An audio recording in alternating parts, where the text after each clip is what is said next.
very much. Good afternoon to everybody and to all the participants of the conference, and also many thanks to the organizers of the conference. I will try to stay in my time. I don't have a presentation, so I will directly to my speech. A green transition is not a new issue in our agendas, and it's a challenging issue at the European level since a long time. But it is even more important now if we consider the effort our countries will carry out to pursue a new growth of the economic system in this post-COVID phase, exploiting the opportunities made available by the recovery plan. So challenges for in the present and future years, such as green and digital transition and the actions to fight climate change, are introducing new complexities in the European economic system. Therefore, it is necessary to strengthen our business system as a whole, but paying great attention to new competitive and innovative capacity of our SME system. In fact, our widespread system of micro and small and medium enterprises represents a strength in the European Union. But we have to reflect on how to help these enterprises to grow, not necessarily from a dimensional point of view. It's about identifying solutions and tools for smaller companies to win the challenge of competitiveness, focusing on some winning factors such quality and green economy, innovation, among others. And this is also a challenge for those who are responsible for defining strategies and policies, and the role of business organizations that can support companies on their way to transition. According to this, it's quite evident that the issue of skills and continuing vocational education represents a strategic level of this process, and we should give the necessary attention to include it as part of the strategy in the measures that member states will adopt in view of the post-pandemic phase. Indeed, the way in which companies will face the transition will be favored through a system of adequate skills. Unfortunately, today, at least in our national level, in this field, there is still a gap to overcome, both in terms of training offer, that is not always in line with the new professional needs linked to this transition challenge, but also in terms of existing barriers. So, some surveys in Italy have shown that access to skills together with other problems such complex legislative framework and lack of financial support represent serious obstacles to the adoption of transition models and practices, especially for smaller enterprises.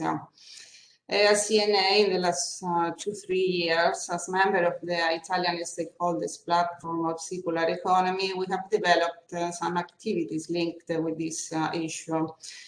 Comparing and analyzing a number of surveys on a large sample of Italian SMEs, and this work has better shown the elements I mentioned before, highlighting an inadequate overall attention to the issue of human capital and skills, giving evidence of the need to strengthen the area of knowledge, skills, and training. In particular, main results tell us that despite a great sensitivity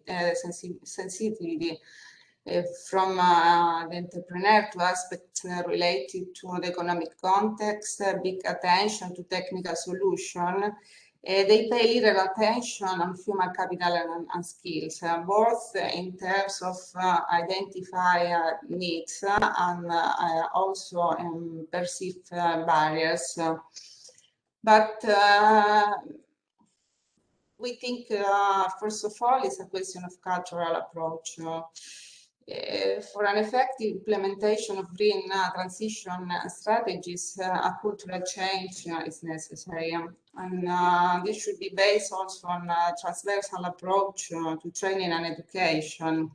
I mean, and this approach, this transversal approach, it's from primary and secondary education to vocational training and university degrees, postgraduate training. So this approach must lead to the development of new skills, both in the public and private sectors.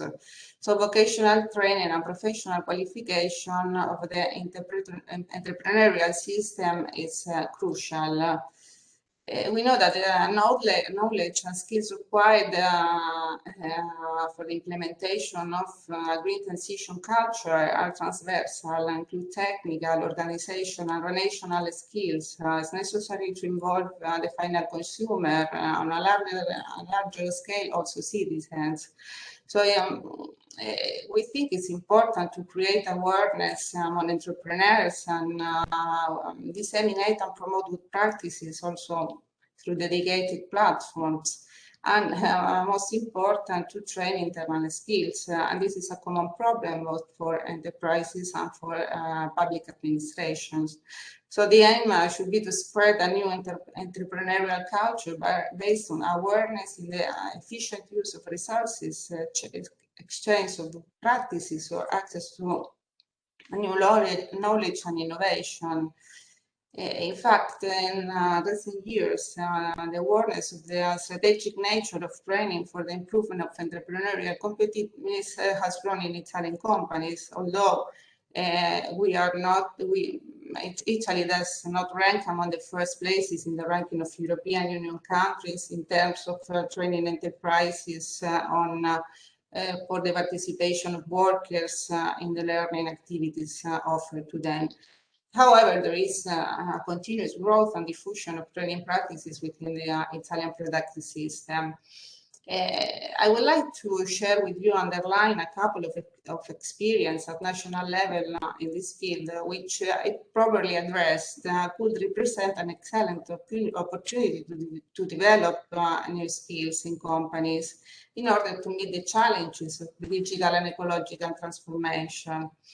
I mean, for example, what we call ITs, which are the higher technical institutes, which is the first Italian experience of professionalizing the training offer, that were established in 2010 to train higher level technicians in strategic areas for economic development in Italy. So we are talking about high technology schools closely linked to the productive system, which train specialized, let's say, intermediate managers who can help manage and exploit the potential of technical solutions in companies. So currently there are 107 ITs present at local level related to 6 technological areas considered strategic for the economic development and competitiveness of the country. We are talking about energy efficiency and sustainable mobility, new technologies of life, new technologies for made in Italy, also ICT and technologies for cultural heritage. So these ITS are organized according to a foundation model and collaboration, which is important. This is very important. Collaboration with enterprises, universities, scientific and technological research centers, local authorities, and the schools and training system. We have further specific tools for vocational education and training, such as the so-called interprofessional joint funds, which are promoted by social partners that can contribute and improve in the level of qualification and professional development of the employees. These joint funds are associative bodies set up through agreements stipulated between the most representative trade unions and business organizations on national level. So an enterprise can choose to join one of these funds and can benefit from funds for the training of his employees. So this is a tool that allows these enterprises to reduce the cost of continuous training. So it represents an excellent opportunity to continue investing in updating the skill of employees. So again, I would like to remark that the European Union objectives for a green and digital transition open up new market and occupational opportunities, which will be crucial in the post-emergency phase, and recall the need to develop new professionals with specific skills in this area. So I conclude if on one hand it's evident that in order to pursue and optimize the benefits of the transition, it is necessary to create a more favorable context by overcoming the current criticities.